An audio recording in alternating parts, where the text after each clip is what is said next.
On va peut-être commencer, Emmanuel, non? On va commencer. Donc, bonjour à tous. Donc, je suis Emmanuel Michaud. On a prévu cette présentation en trois parties. Une rapide introduction de Jean-Marie qui nous présentera globalement le groupe Tessie et pourquoi voilà, on intervient sur ces domaines de la santé au travail. Ensuite, Jean-Paul nous fera une présentation justement de tous les impacts de la nouvelle réglementation. Ensuite, je vous donnerai quelques aperçus finalement, des solutions peut-être qu'on pense encore originales dans le domaine de la santé au travail, pour vous donner quelques éclairages. Et ensuite, on restera à votre disposition pour répondre à des questions, soit globalement lors du séminaire, soit on restera tous à votre écoute si jamais vous avez besoin de nous contacter pour aller plus loin. Voilà. Donc, je passe tout de suite la parole. Merci, Hop, hop. Emmanuel. On va faire une petite présentation, mais très très rapide de Tessie, parce que beaucoup d'entre vous connaissent déjà Tessie. Donc Tessie, groupe français, hein, le siège est basé à Grenoble. On réalise à peu près 450 millions d'euros de chiffre d'affaires, avec 11 000 collaborateurs dans 13 pays. La raison d'être de Tessie, c'est d'aider nos clients à améliorer leur performance en optimisant leur processus métier et la gestion de l'expérience client, patient, assuré, salarié, citoyen.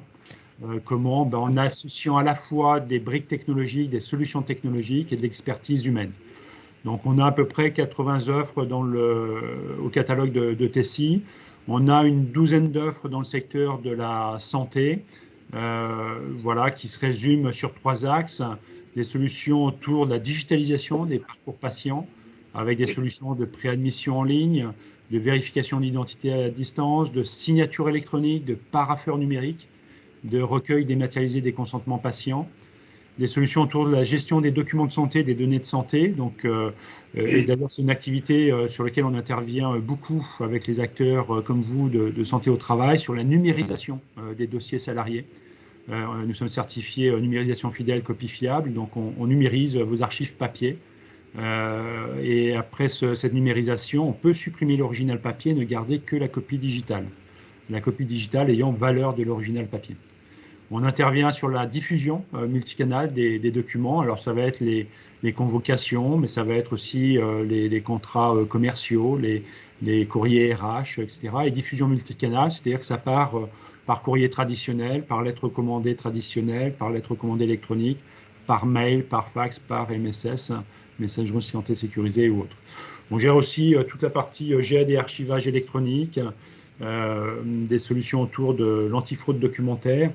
Juste une petite parenthèse, même si c'est moi concerné, vous avez certainement un pass sanitaire avec votre résultat PCR ou antigénique. Et donc, les codes 2D qui sont générés utilisent les technologies Tessie. Voilà, pour s'assurer que le document ne va pas être contrefait.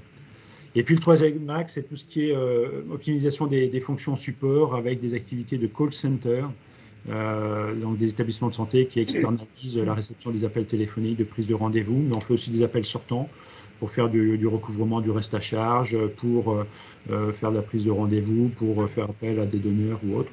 Et puis des solutions autour de la démat des factures, digitalisation des processus RH, portail de paiement multicanal. Voilà, de manière très très résumée, n'hésitez pas à aller sur notre site internet. Vous avez l'URL qui est indiquée au bas du slide et vous retrouverez l'ensemble de nos offres pour le secteur de la santé. Quelques références sur ce secteur-là. Les institutionnels de la santé, bien sûr, les laboratoires, biologie, pharmaceutique, les hôpitaux cliniques, les groupements de coopération sanitaire, les ARS, etc. Et puis, effectivement, on travaille, comme je le disais, beaucoup avec des acteurs de santé au travail. Alors, la liste n'est pas exhaustive. On a simplement mis quelques références sur le slide, mais voilà. Et on intervient, comme je le disais, sur le sujet de numérisation des dossiers salariés, sur la notion d'imprimante virtuelle et de diffusion multicanal de vos documents, de vos comptes rendus, de vos convocations, etc., des portails de paiement pour l'encaissement des cotisations et autres. Voilà. Et puis des solutions de signature électronique, de parapheur numérique. N'hésitez pas à revenir vers nous si vous avez des besoins autour de ça. Je vais laisser la parole à Emmanuel pour... Et donc, moi, je vais la laisser à Jean-Paul Tonier, donc qui va faire voilà, tout l'impact, une analyse de l'impact de la nouvelle réglementation. Juste une petite précision, il y a toutes les chances qu'on dépasse un petit peu les 45 minutes prévues initialement et qu'on soit plutôt autour d'une heure. Voilà, on vous remercie de votre patience et je passe tout de suite la parole à l'expert. Bonjour à toutes et à tous. Donc, je vous propose effectivement le parcours qui s'affiche sur votre écran comment dire, en vous proposant d'être assez rapide et synthétique sur les premières parties que vous connaissez au moins aussi bien que moi, mais je pense qu'il est toujours intéressant de planter le décor pour des gens qui ne le connaîtraient peut-être moins bien que certains. Donc, bien évidemment, vous savez tous, le système de santé au travail, le réseau des services de prévention et de santé au travail est unique en France et peut-être même en Europe, si j'en crois les dires de chefs d'entreprise qui sont installés dans différents pays. Aujourd'hui, on compte 203 SPSTI, sur les derniers chiffres présentés par Présence à Préventica il y a quelques jours. Il y a 2 ans, on en aurait coté 240 et peut-être que dans 2 ans, rencontrons-nous 150. Donc, comme vous savez, la profession est en cours de regroupement, de restructuration, notamment dans le cadre de ces réformes. Dans certains territoires, le service de santé au travail est le premier interlocuteur du citoyen, le premier point d'entrée dans le système de santé. Donc c'est quelque chose de tout à fait remarquable. Il existe un réseau qui quadrille le territoire, encore faut-il maintenant l'utiliser pour diffuser un signal utile et pertinent. Alors, donc, les services de prévention et de santé au travail assoient leur spécificité, leur particularité par une double expertise, bien évidemment, je n'insisterai pas là-dessus, qui consiste à faire connaître à la fois le milieu de travail par des diagnostics et suivre l'état de santé des salariés. C'est ce qui leur permet, qui légitime en fait leur participation à cette activité. Alors, les missions, vous les connaissez, elles sont bien évidemment centrées sur la prévention, l'action en entreprise, qui est la base, l'analyse des risques en entreprise, qui est la base de tout, la surveillance de l'état de santé des salariés, les prestations d'assistance et de conseil, et le suivi et la traçabilité des données dans la perspective de veille sanitaire.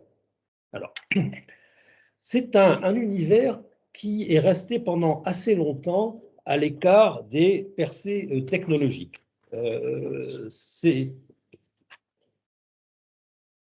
Elles sont apparues progressivement, il y a une petite quinzaine d'années, à partir de progiciels qui prenaient en charge le dossier médical en santé au travail. C'est un timide mouvement. Il s'est brutalement accéléré ces dernières années par la conjugaison de plusieurs facteurs, l'apparition de logiciels métiers beaucoup plus performants qui ne se sont pas contentés de gérer l'existant, de dupliquer les dossiers papier en numérique, mais de révolutionner un peu le process et la manière d'effectuer la prestation. Je rajouterai la pandémie Covid, bien évidemment, qui a contraint les SPSTI à expérimenter, parfois en bricolant un petit peu, des solutions de pratique à distance. Et puis, de façon plus stratégique, une réflexion approfondie de la profession, à la fois sur son offre de service et sur sa stratégie télésanté.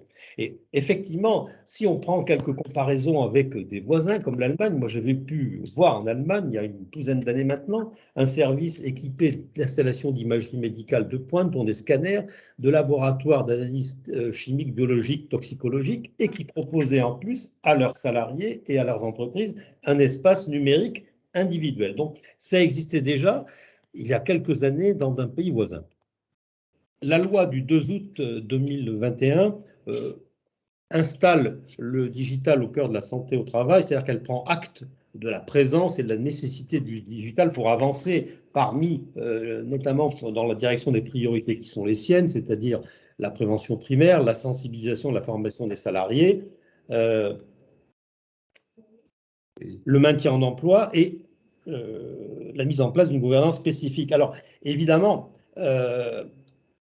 on observe une constante au travers de ces différentes thématiques, c'est-à-dire un recours quasi systématique aux outils digitaux pour assurer la mission. Bon, ceci dit, je veux dire, le principal reste à faire dans la mesure où le secrétaire d'État Laurent Pietraszewski a annoncé lors de Préventica un énorme chantier à poursuivre par voie réglementaire dans la mesure où 47 domaines réglementaires sont impactés pour la mise en œuvre de cette loi. Donc l'échéance du 31 mars 2022 est vraisemblablement un tout petit peu optimiste dans cette perspective. Alors, pour entrer peut-être maintenant réellement dans le dur et dans les détails, partons d'un point de départ évident, l'offre des SPSTI, parce qu'une solution informatique n'a d'intérêt que si elle accompagne une offre. Donc, en l'occurrence, vous avez sous les yeux un slide que nombre d'entre vous connaissent et qui servira certainement de support à la discussion entre Présence et les partenaires sociaux pour la définition de l'offre socle.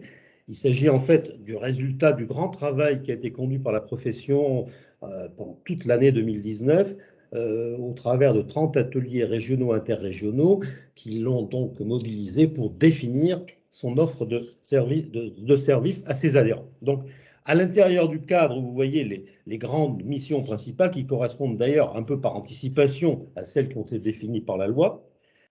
L'évaluation des risques professionnels et l'élaboration d'un plan d'action par les entreprises, le suivi individuel des salariés, l'information, la sensibilisation, le conseil auprès des entreprises et des salariés, et bien évidemment le maintien en emploi. Et à l'extérieur de ce cadre rectangulaire figurent les entrées et les sorties numériques, les voies d'accès et les voies de sortie numériques pour la formalité d'adhésion, pour l'analyse des risques en amont et en aval, le résultat, le bilan pour les entreprises et les salariés. Donc, cette offre de service ne peut que se concevoir que si elle s'appuie sur un système d'information adapté pour assurer la continuité de l'information en cas de changement de service, pour rendre compte de l'activité du SCSTI et évaluer la satisfaction de l'ensemble des bénéficiaires, pour consolider, ça c'est très important, c'est fondamental, c'est entendu de beaucoup de parties prenantes, consolider les données des branches, les données pour le compte des branches professionnelles et aussi des entreprises multisites qui font appel à plusieurs services et orienter les entreprises pour toute question relative à la santé au travail. Alors ça ouvre évidemment un vaste champ aux problématiques de numérisation. Numérisation des documents pour la reprise du passé, stockage sécurisé des documents, sécurisation des données en termes évidemment de stockage et d'accès.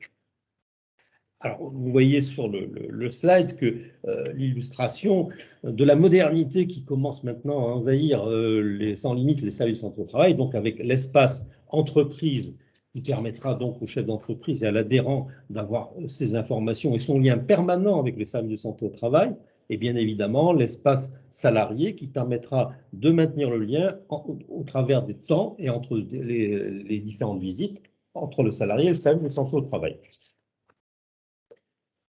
À partir de là, à partir des axes définis par cette loi, s'ouvre un vaste champ d'application à la transition numérique. Bien évidemment, le DURP, le plan d'action, qui est un préalable à toute approche, vous savez maintenant qu'il va être forcément établi sous forme numérique, puisqu'il va falloir le stocker de façon dématérialisée sur un portail numérique déployé, administré par un organisme à créer, et ce pendant au moins 40 ans, donc, et avec ses différentes versions. Donc c'est effectivement un vaste champ. La télésanté, les pratiques à distance étaient jusqu'à présent un peu laissées au bon vouloir des médecins inspecteurs régionaux. Là maintenant, elles sont définies par la loi, il n'y a plus qu'à y aller. Bon. Et il se trouve que Présence, sur la base de l'expérience Covid, a défini une approche commune et cohérente de la question, télésanté, proposition pour un cadre commun de pratique à distance. Donc il y a déjà, la réflexion est là, maintenant reste à déployer les outils. Et puis le passeport prévention des salariés qui ne pourra être géré évidemment que sous forme numérique. Pour l'instant, on n'en sait pas beaucoup plus, si ce n'est que le secrétaire d'État a indiqué que la Caisse des dépôts était pilote sur le dossier. Le lien avec la santé publique est aussi quelque chose de très important, même si on aurait pu espérer peut-être un peu plus d'audace, mais il rend indispensable et obligatoire l'interopérabilité des systèmes d'information entre eux, systèmes d'information au sein du monde de la santé au travail, et plus largement avec l'espace numérique en santé. C'est même une condition clé de la certification des services, de façon à opérer un transfert des dossiers, à procéder à des statistiques épidémiologiques de toute nature, à converser avec le DMP dans le jour où il sera vraiment opérationnel, et pour effectivement être relié avec tous les partenaires du maintien en emploi et avec la médecine de ville. Donc, l'interopérabilité, la gestion du consentement des salariés à ces différentes étapes, parce qu'il va être effectivement sollicité à certains moments, l'enregistrement des vaccinations, puisque les services de santé au travail y participent, et la prescription et le suivi des arrêts de maladie, qui est une possibilité ouverte à titre exceptionnel par la loi. Bon. Alors, je terminerai en disant que cette loi a effectivement un petit peu avancé les choses, ou a pris acte d'évolutions qui existaient déjà, mais on peut considérer qu'elle est un petit peu inachevée. C'est-à-dire qu'en fait, elle laisse dans un grand nombre d'éléments, doivent être encore précisés par voie réglementaire, et donc il peut y avoir loin de la coupe aux lèvres, parce que le diable va parfois se nicher dans les détails. Donc entre les délais d'élaboration, de publication des décrets arrêtés circulaires et leur contenu, il peut y avoir ou augmentation ou restriction du champ. La loi n'apporte pas, par ailleurs, de réelles réponses aux problématiques des entreprises multisites comme Corian, comme Sodexo, comme celles qui ont des centaines d'établissements en France et qui sont potentiellement adhérentes à la quasi-totalité des STI du pays, ni des branches professionnelles qui réclament une action coordonnée. Et donc, le réseau des SPSTI n'est toujours pas doté de ce qu'on pourrait appeler, je ne sais comment, mais une cellule de pilotage susceptible de s'engager, de contractualiser au nom de l'ensemble des services et du réseau et de coordonner leur action sur le terrain. Tout ça, ça reste à construire éventuellement. Alors, je vous propose, pour terminer, de rêver un petit peu au cours de quelques pistes que j'ai eu l'occasion d'exprimer dans certains documents. C'est de faire de la santé au travail un maillon à part entière du système de santé, d'un système de santé plus orienté vers la prévention, comme le proposent aujourd'hui des voix de plus en plus nombreuses, comme l'Institut Santé, dont vous voyez l'ouvrage sur votre écran. Et pourquoi pas, rêvons encore plus, contribuer à l'émergence de SPSTI de dimension régionale, nationale et pourquoi pas internationale, à l'image d'entreprises comme de bureaux de contrôle comme Socotec, le CNPP, la PAV, sachant que le groupe Corian vient récemment, de ce leader européen d'indépendance, de signer avec son comité d'entreprise européen un protocole sur la santé, la sécurité et la prévention des accidents du travail au niveau européen. Et le service de dimension nationale existe déjà, je l'ai rencontré, c'est celui dont je vous parlais tout à l'heure, en Allemagne, il y a 12 ans maintenant. Il rayonnait sur tout le territoire allemand, y compris les anciens Länder de l'Est, et avait comme client, par exemple, la Bundesbahn, c'est-à-dire la SNCF. Ça laisse des possibilités, des perspectives ouvertes au dimensionnement de ce réseau. Je suis à votre disposition tout à l'heure pour des questions si nécessaire.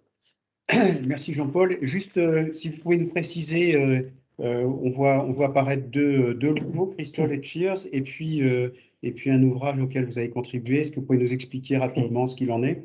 Alors, Crystol est une structure créée de conseil, en particulier dans les nouvelles technologies, animée par Patrice Cristofini, ancien responsable Europe de Huawei Medical.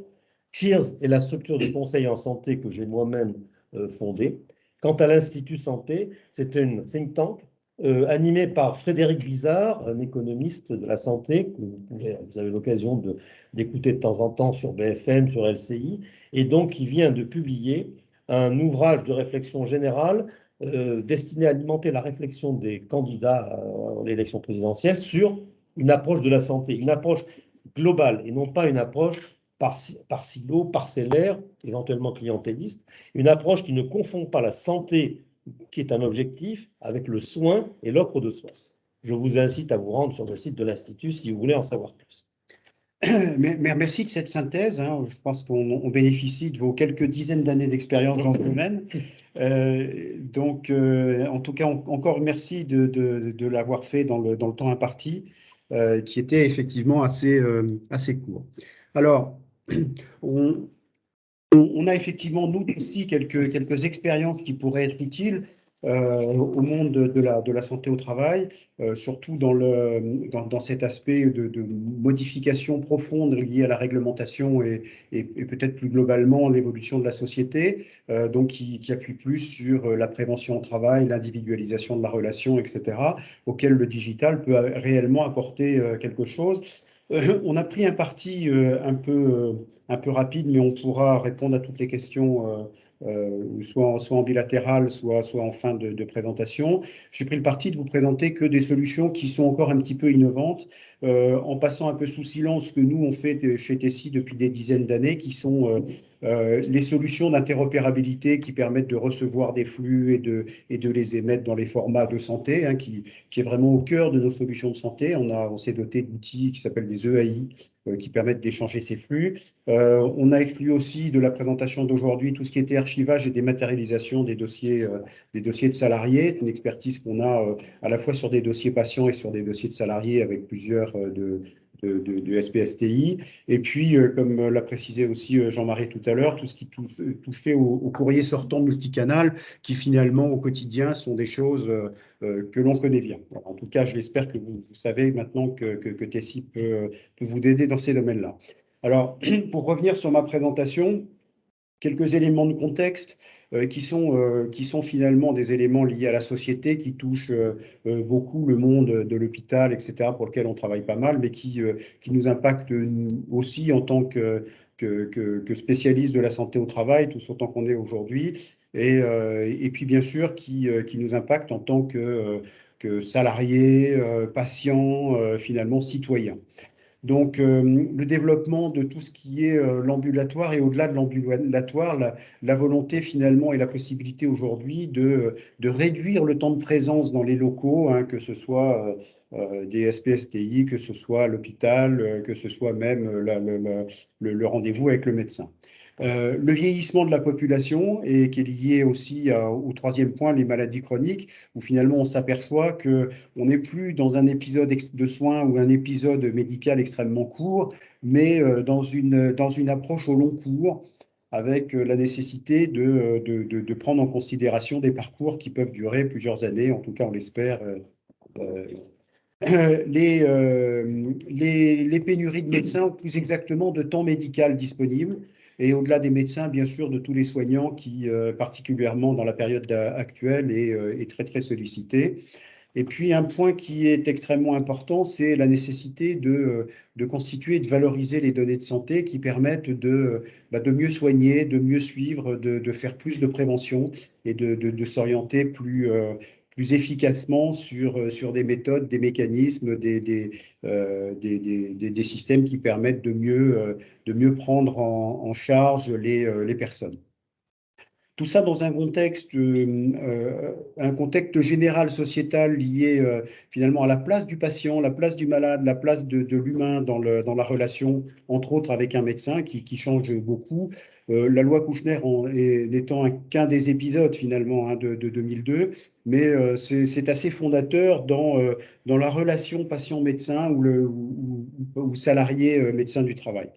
Et puis un contexte réglementaire un petit peu plus récent qui est porté par le projet Ma Santé 2022, qui, sans avoir inventé des choses très très révolutionnaires, a mis en perspective des référentiels, des choses qui sont indispensables pour construire le digital en santé, les a rendus obligatoires par des décrets, mais qui a aussi une approche finalement assez pédagogique de mise en concertation de référentiels sur l'interopérabilité, sur l'identité, sur un certain nombre de grands sujets qui empêchaient la constitution de bonnes bases de données.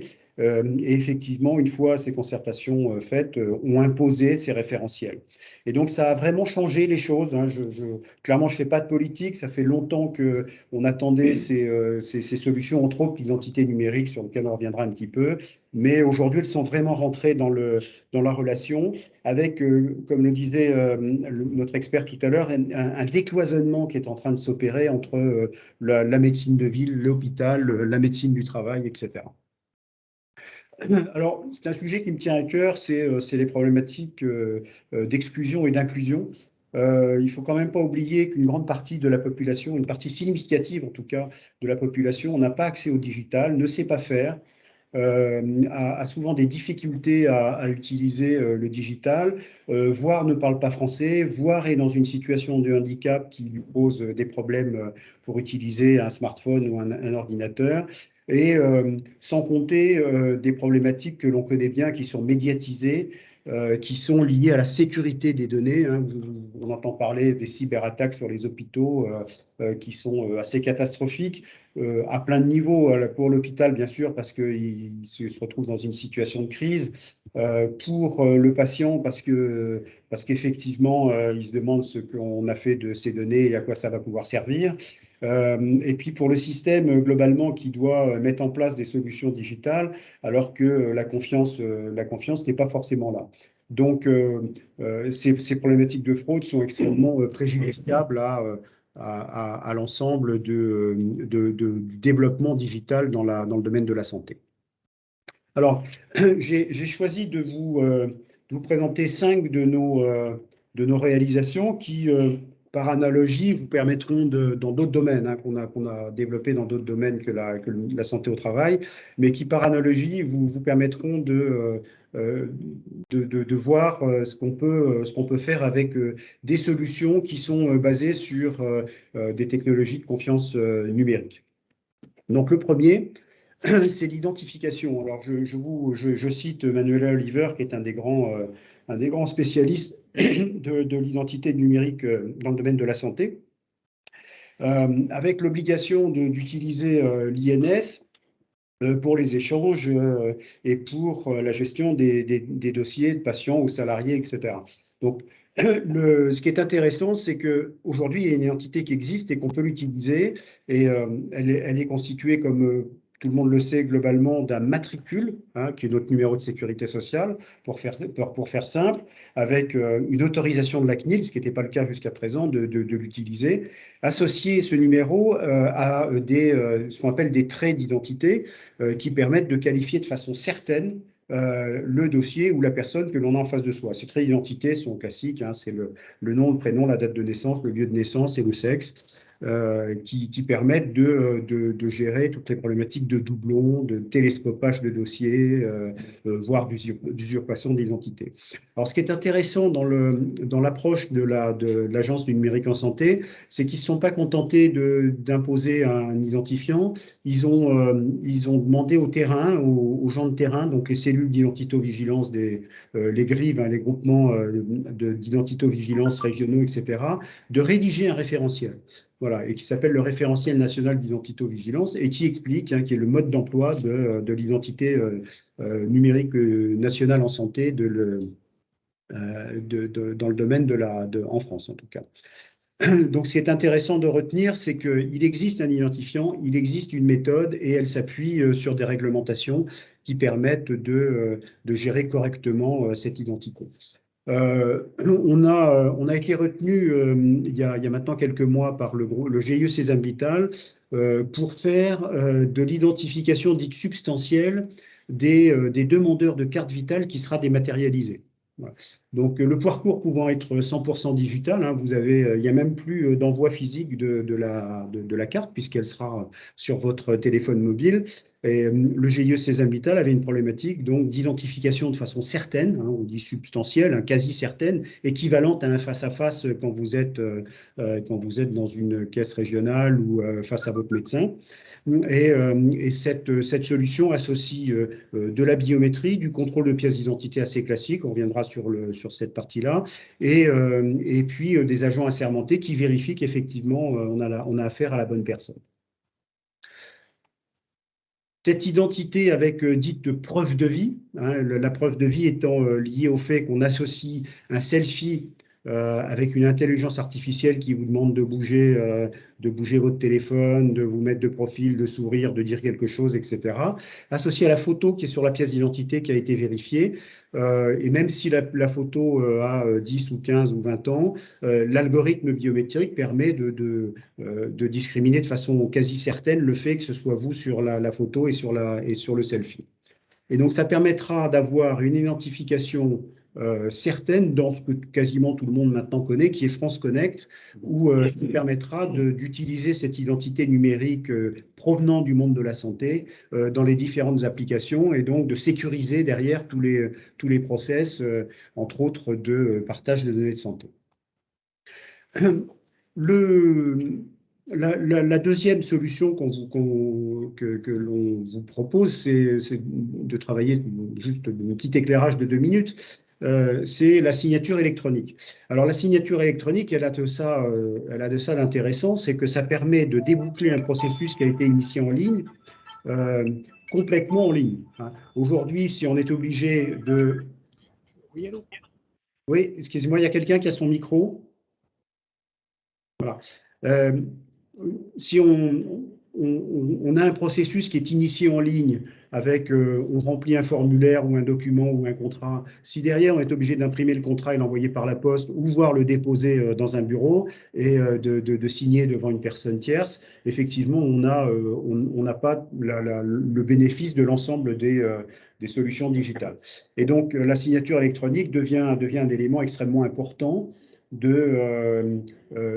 à intégrer dans les processus digitaux qu'on met en œuvre.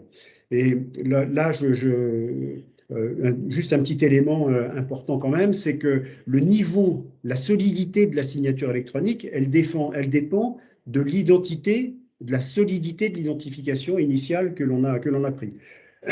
Si on ne sait pas qui a signé, si on l'a juste identifié avec un email, un numéro de téléphone, ça n'a pas tout à fait la même valeur que si on l'a vérifié de façon substantielle avec le mécanisme de vérification de preuve de vie. Donc, pour avoir l'équivalent d'une signature manuscrite devant quelqu'un, il faut associer une identification substantielle et un niveau de signature électronique qui corresponde à un certain nombre de normes et de standards qui ont été édictés. Et donc, aujourd'hui, les solutions existent, elles sont utilisées dans tout un tas de domaines, entre autres dans le monde de la santé, qui permettent de signer alors des trucs tout bêtes, juste avec une case à cocher, le partage de données de santé pour une étude clinique, ou pour le versement de documents dans le DMP, ou pour juste la gestion des droits RGPD, tout simplement. Jusqu'à la signature de, par exemple, la commande d'une chambre individuelle. Ça a l'air un peu complexe finalement pour juste une commande, mais il y a tellement de cas de contestation que quasiment tous les hôpitaux imposent qu'il y ait une signature électronique, qui n'est pas forcément de très très haut niveau, qui peut être de niveau simple ou avancé. Et puis, des documents comme des consentements aux soins, plus profondément dans le système de santé, des rapports d'expertise de médecins, où on demande des signatures qui sont avancées avec des certificats solides, soit effectivement qualifiés. Troisième sujet, qui sont tous les services de préadmission ou de solutions en ligne de gestion de la relation avec le salarié ou le patient. Pour beaucoup, vous en avez mis en place, il y a des solutions qui existent. Nous avons mis en place nous-mêmes chez Tessi un certain nombre de ces solutions. Ce qui me paraissait intéressant de vous indiquer, c'est que accroché à ces solutions, on peut faire de l'automatisation du contrôle de pièces. Concrètement, comment ça fonctionne? On prend une photo où on charge depuis son disque dur la photo. On l'a quasiment tous fait pour faire des contrats en ligne, pour commander des pièces diverses et variées, etc. On télécharge la pièce et nos algorithmes d'intelligence artificielle reconnaissent quel type de document c'est, quel type de contrôle il faut faire et éventuellement fait des contrôles de cohérence interpièces entre la pièce d'identité, le justificatif de domicile, un certificat de travail, etc., etc. Et donc, ce sont des algorithmes qui sont assez puissants, qui, entre autres, par rapport aux documents d'identité, permettent de vérifier tout type de documents du monde entier, que ce soit un permis de conduire, une carte d'identité, un passeport, etc.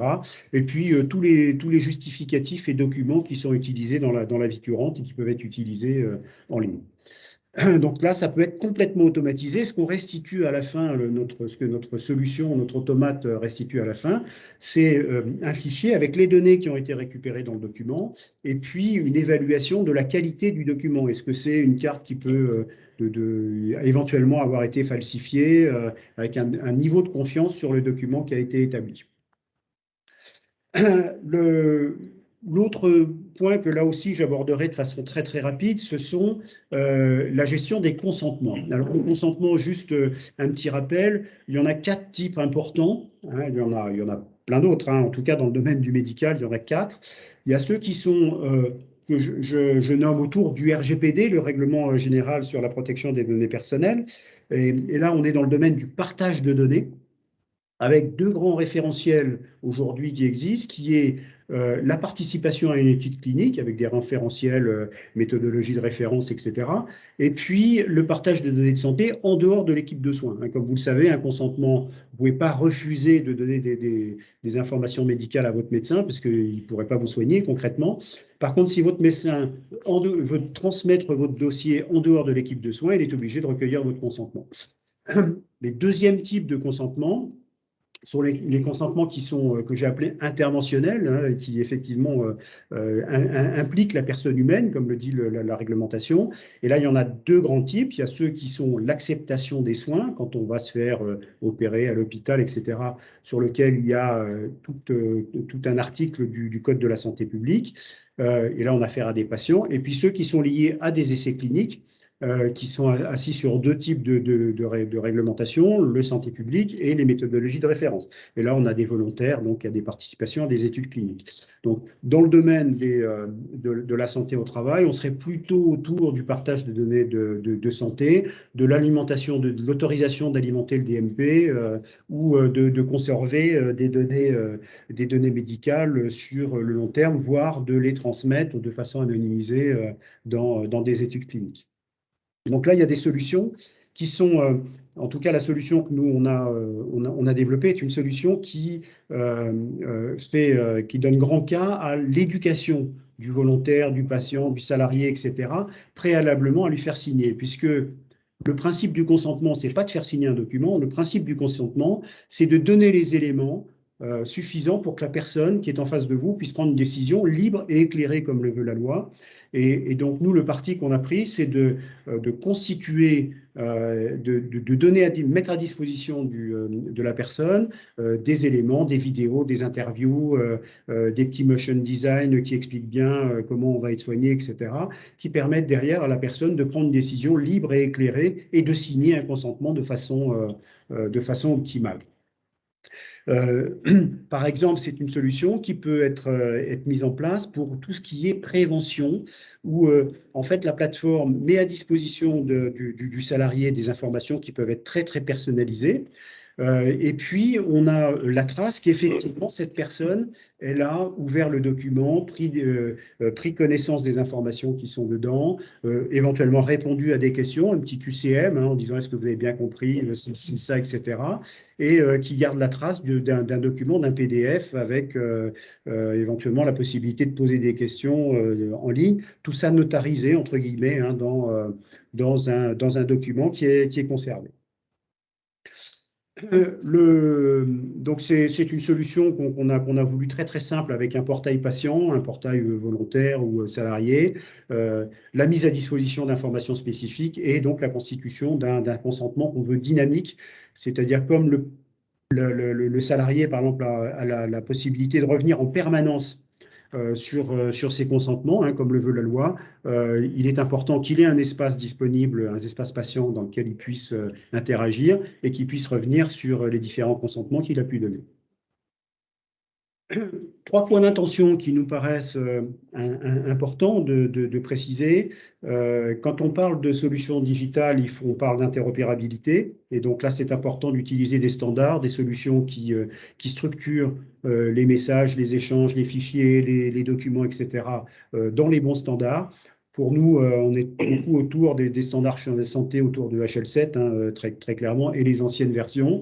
on s'est doté hein, pour que toutes nos solutions d'archivage, de versement de documents dans le DMP, etc., soient conformes aux standards santé. On s'est doté d'un outil qui est un espèce de traducteur hein, qui prend n'importe quel format et qui le restitue dans les formats de santé. Le deuxième aspect que j'ai un petit peu abordé tout à l'heure, qui est l'aspect de la sécurité et de la confiance digitale. La confiance numérique, c'est important puisque c'est un des grands facteurs d'acceptation de ces solutions digitales par les utilisateurs finaux, c'est qu'on puisse avoir confiance. Si on a peur, on n'ira pas. On préférera effectivement venir dans les locaux. Donc, bien intégrer le fait que si on conserve des données personnelles et particulièrement de santé, qu'il faut effectivement utiliser des hébergements sécurisés, certifiés comme quoi ils sont sécurisés, hébergés dans des data centers qui sont eux-mêmes certifiés pour conserver des données de santé, que les signatures électroniques que vous utilisez soient qualifiées pareil par les différentes organisations qui permettent d'avoir la garantie que la signature est valable. De même, si vous faites de l'archivage, effectivement, utilisez les différentes normes, AFNOR et internationales, pour être certain que les documents que vous versez sont des documents qui resteront avec une valeur juridique forte, qu'on appelle la valeur probatoire, dans le temps, sachant que, entre autres, dans le domaine de la santé au travail, on parle de 20, 30, voire plus dans certains cas de figure particuliers. Le dernier aspect, c'est la conformité et qu'il faut intégrer tout de suite dans tous les travaux de transformation digitale que vous entreprenez. C'est la conformité, effectivement, bien sûr aux différents socles hein, de Ma Santé 2022, mais bien sûr aussi à tous les socles réglementaires que sont le RGPD, etc. La dernière, il y a une petite inversion. La dernière solution qu'on vous proposait aussi, c'était la certification par QR code hein, ou 2D doc. C'est pas tout à fait la même technologie, mais c'est un peu les mêmes principes. Donc, un certain nombre d'informations qui sont codées dans ces carrés, qu'on les connaît tous aujourd'hui, on les utilise maintenant de plus en plus fréquemment, malheureusement à cause du Covid. L'intérêt, c'est qu'en fait, on associe un document physique qui peut être réimprimé, qui peut être affiché sur un écran de smartphone, etc. On associe ce document avec un dossier, par exemple, informatisé, et ce, de façon sécurisée et certaine. C'est une solution qu'on a mise en œuvre déjà à plusieurs reprises, entre autres pour les certificats de vaccination. Donc, en conclusion, je voulais vous apporter juste quelques éléments rapides. La transformation digitale, on est au service hein, de la prévention et de la santé. On est là pour aider à soigner. On n'est pas soignant nous-mêmes, mais on apporte tous les éléments et on espère de façon la plus pertinente possible avec votre aide, hein, soigner, gérer vos établissements, gérer la relation avec les salariés et vos adhérents, vous apporter de la sécurité et aider aussi les utilisateurs finaux à avoir des outils qui soient acceptables, ergonomiques, en lesquels ils aient confiance pour effectivement que ces solutions digitales viennent vraiment apporter de l'aide aux différents intervenants de la chaîne. Je vous remercie. Est-ce qu'il y a des questions ?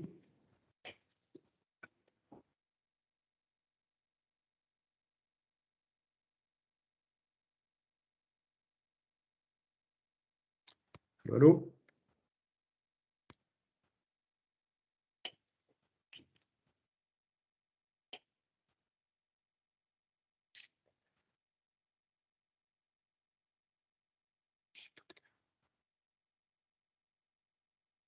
Est-ce qu'il y a des questions? Cyril? Est-ce qu'il y a des questions?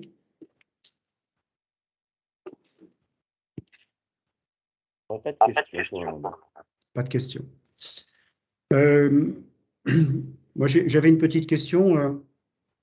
Aujourd'hui, vous parliez des échéances réglementaires de mars 2022. Comment concrètement, est-ce qu'il y a des groupes de travail, des choses qui se mettent en place justement avec l'administration, avec le ministère, entre les différentes SPSTI? Est-ce qu'il y a des choses qui se mettent en place? Alors, je pense que une grande partie des décrets étaient déjà dans le tuyau, puisque le processus de réforme a été engagé en début 2018, donc ça va faire bientôt 4 ans.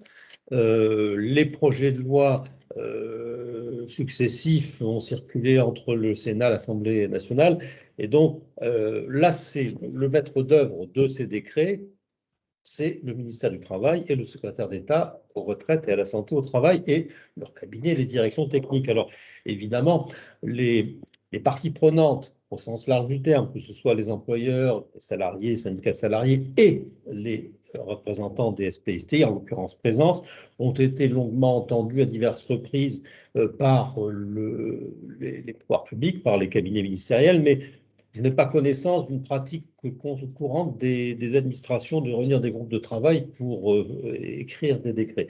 Alors donc, surtout qu'en plus, disons, la matière est quand même a été balisée par moult rapports, des tas de réunions de concertation, un accord national interprofessionnel, des travaux parlementaires. Donc, il n'y a plus qu'à maintenant arriver à ces décrets. Alors, il peut toujours y avoir effectivement des influences plus ou moins bloquantes ou au contraire accélérantes.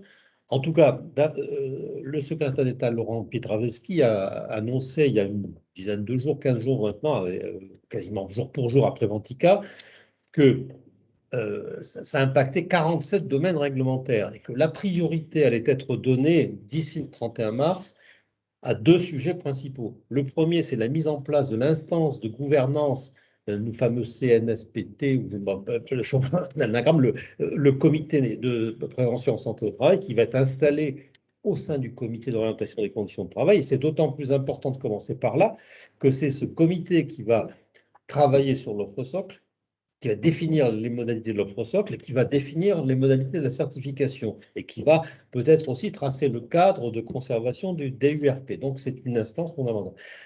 Il est tout à fait vraisemblable de penser que le gouvernement, les structures ministérielles n'auront pas le temps d'achever le travail d'ici le 31 mars. Ça, c'est une certitude. Les 2 priorités. Et l'autre priorité, c'est le maintien en emploi. Donc, tout ce qui tourne autour de la mise en place de la gouvernance et du maintien en emploi devrait être finalisé au moins en termes de décret, avant le 31 mars. Après, il restera les arrêtés d'application et éventuellement des circulaires. Donc, on n'est pas complètement sorti de l'auberge. Par contre, il y a une chose qui est quand même importante à signaler, c'est que la loi a fixé une date butoir au 31 mars pour le renouvellement complet des conseils d'administration des services de santé au travail. Jusqu'à présent, les administrateurs patronaux étaient élus par l'Assemblée générale de l'association, comme il est de coutume. Maintenant, les mandataires patronaux vont être désignés par les fédérations patronales, MEDEF, UDP, CPME, qui sont, si j'ai bien compris, en train de discuter un petit peu de la question. Alors, pour répondre un peu, compléter la réponse, je dirais qu'actuellement, la profession, Présence, travaille d'arrache-pied, je me semble-t-il, sur l'offre socle, qui est une des nouveautés instituées par cette loi, reprenant l'accord national interprofessionnel sur l'offre socle, et à partir du très bref tableau de synthèse que je vous ai montré, qui n'est que, je dirais, la synthèse d'un grand travail de cahier des charges détaillé de l'offre des services de santé au travail, et qui résulte d'un engagement majeur de la profession pendant plus de 18 mois. Ça, c'est à souligner. Ce n'est pas un document qui tombe du ciel, c'est quelque chose qui émane des tréfonds du réseau. J'avais une deuxième question, sauf s'il y en a dans l'Assemblée. Une deuxième question. On travaille pour plusieurs entreprises qui ont des services de santé au travail intégrés, entre autres avec des sociétés d'intérim. Oui. Est-ce que la loi, est-ce que l'évolution de la réglementation va apporter des réponses à ces types d'entreprises, ces types d'activités qui sont quand même très spécifiques, Oui. qui ont des problématiques, entre autres, de gestion du nombre de créneaux de rendez-vous, d'urgence de rendez-vous pour démarrer des missions d'intérim, etc. Alors, La question de l'intérim se pose de façon récurrente depuis des dizaines d'années. Dans la mesure où la réglementation, à l'époque, elle a évolué dans le bon sens, obligeait à chaque changement, à chaque début de mission, d'avoir une visite médicale, même si vous en avez passé une 3 mois avant, ce qui est un peu, quand même, un tout petit peu surprenant. Alors, déjà, la réglementation a évolué de ce côté-là. Alors, la loi ouvre une piste qui serait la possibilité de prise en charge des intérimaires par les services autonomes des entreprises qui en ont. Mais pour l'instant, c'est une ouverture qui reste à concrétiser par la loi. Mais je crois que j'ai en face de moi quelqu'un qui connaît bien le sujet, c'est celui des particuliers employeurs. Et je crois que la loi, hein, Jean-Paul, a ouvert des pistes dans cette direction-là. Est-ce que tu peux nous en dire 2 mots éventuellement? Ah, micro. Moi, ce que je peux dire, c'est que nous avons expérimenté pendant quelques mois pour le département du Cher. Mais ce que je peux surtout dire de nouveau, c'est que il y a la mise en place, dans le cadre de l'APNI,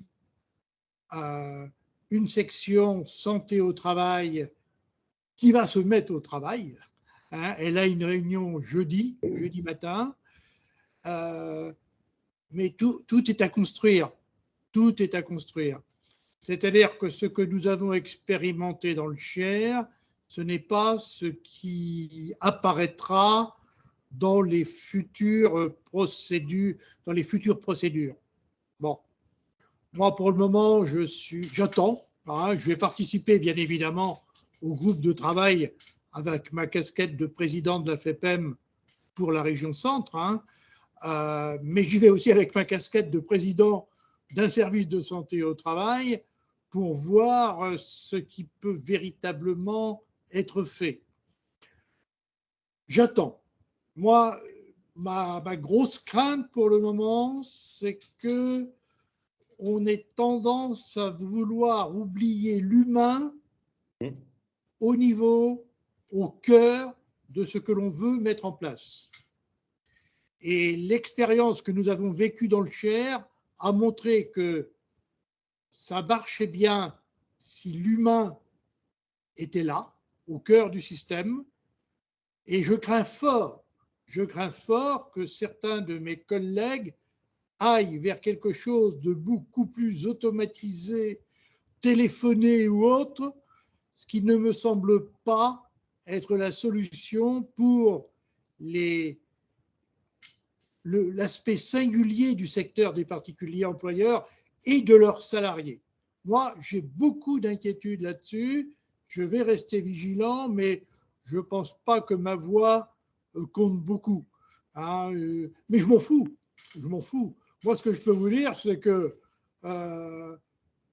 nous avons mené une expérience dans le Cher. Même si l'expérience est terminée, nous continuons à la mener sans la FEPEM et sans personne d'autre.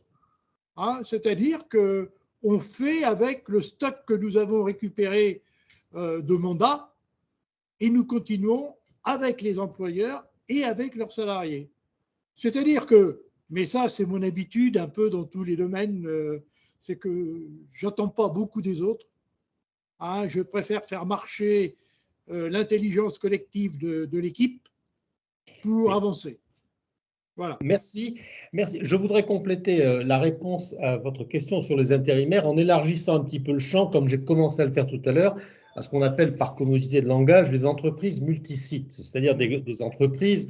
J'étais administrateur du groupe Corian, donc j'ai cet exemple en tête, 200 ou 300 maisons de retraite dans toute la France, 150 services de santé au travail en face de soi, 3 millions d'euros de cotisations versées, sans retour d'information et sans possibilité d'interagir ou de déployer des politiques concertées sur l'ensemble du champ.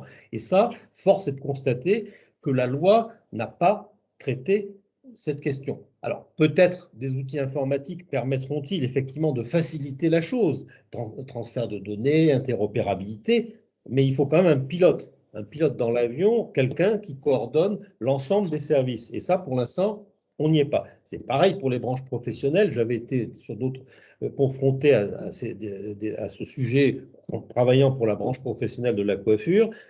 Il manque un tête de réseau qui soit en mesure de contractualiser pour les autres l'ensemble du réseau et de procéder, après avoir contractualisé, au déploiement sur l'ensemble du réseau. Ça n'existe pas. La loi ne le résout pas.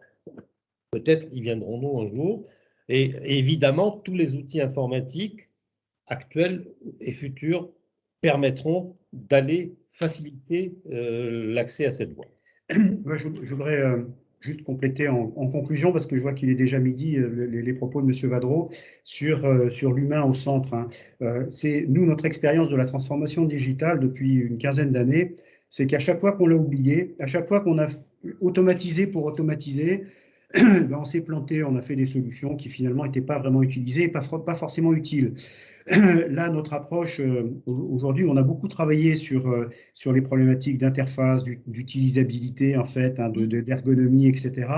Là aussi, le digital, c'est une aide à des utilisateurs, c'est pas autre chose. Et notre approche du digital, c'est de faire avec les utilisateurs, de construire avec eux, pas forcément co-construire, hein, parce que nous, notre responsabilité d'industriel, c'est de faire en sorte qu'il y ait des solutions qui soient solides, sécuritaires, pérennes dans le temps, parce qu'on n'est pas là pour 6 mois ou un an, comme une start-up qui peut disparaître du jour au lendemain. Donc, construire des solutions en prenant tout de suite en considération les problématiques des utilisateurs et en mettant en place nos outils comme des aides. C'est-à-dire que, par exemple, dans le consentement, il ne s'agit pas de supprimer la consultation d'annonce entre le médecin et le patient qui va avoir une maladie grave. Il suffit juste de répondre à des questions standards finalement auxquelles le médecin va répondre quasiment à chaque fois, les 3 questions entre guillemets un peu idiotes qu'on lui pose. Et ben, l'outil digital permet de former, d'informer le patient et qu'effectivement ce patient pose les questions qui vont bien. Donc c'est de l'aide au patient parce qu'il a une information plus structurée, il ne va pas chercher tout seul sur Internet sa pathologie et ça aide le médecin qui répond plus ou moins en tout cas à des questions finalement un peu bateau, un peu standard, etc. Et donc s'il gagne 2-3 minutes à chaque consultation d'annonce, ben voilà, ça l'aide dans sa pratique quotidienne. Donc on est bien, nous en tout cas, on est très attachés à ça, avec aussi les problématiques d'inclusion qui me sont particulièrement chères, et parce qu'effectivement, il faut soigner tout le monde, hein, et pas forcément ceux qui ont juste accès à un smartphone de dernière génération. Voilà. Je vous remercie en tout cas de votre attention. S'il n'y a pas de questions, on va tous se quitter en vous remerciant de votre attention. On est tous à votre disposition pour répondre à toutes vos questions, pour des rendez-vous, etc. On vous fera passer la présentation que l'on vous a faite aujourd'hui. Et ben voilà, Jean-Paul, merci beaucoup en tout cas de votre intervention. On était très fiers et très heureux d'avoir un expert avec nous pour nous parler de la santé au travail. On recommencera cet exercice au premier trimestre 2022. Merci à tous, bon appétit. Merci. Au revoir. Merci beaucoup.